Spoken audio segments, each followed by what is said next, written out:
La nouvelle stratégie de sécurité nationale de Trump pour 2025 marque l'un des changements de politique américaine les plus radicaux depuis des décennies.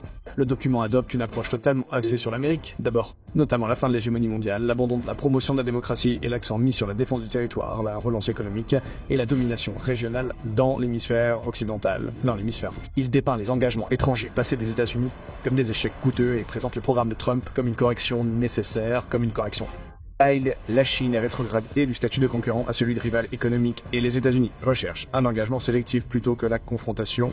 L'immigration devient une priorité absolue en matière de sécurité. La politique climatique est rejetée et Trump est crédité d'avoir négocié de nombreux accords internationaux et d'avoir poussé les alliés de l'OTAN à augmenter leurs dépenses de défense. Le changement de stratégie le plus perturbateur vise l'Europe et l'OTAN. L'Europe est critiquée pour ses migrations, sa censure et son déclin démographique, et l'OTAN est redéfinie comme un partenariat transactionnel plutôt qu'une alliance fondée sur des valeurs. Trump exige que les nations européennes atteignent 5% de leur PIB et de leurs dépenses de défense d'ici 2035 et met en garde contre d'éventuelles réductions des troupes américaines d'ici 2027 si elles n'y parviennent pas. Concernant l'Ukraine, la stratégie place clairement la responsabilité sur l'Europe. Les États-Unis veulent que l'Europe reste européenne, retrouve sa confiance en elle-même, en sa civilisation et abandonne son échec à se focaliser sur l'asphyxie réglementaire. Washington cherchera à obtenir un cessez-le-feu rapide pour stabiliser l'Europe et rétablir la stabilité stratégique avec Moscou.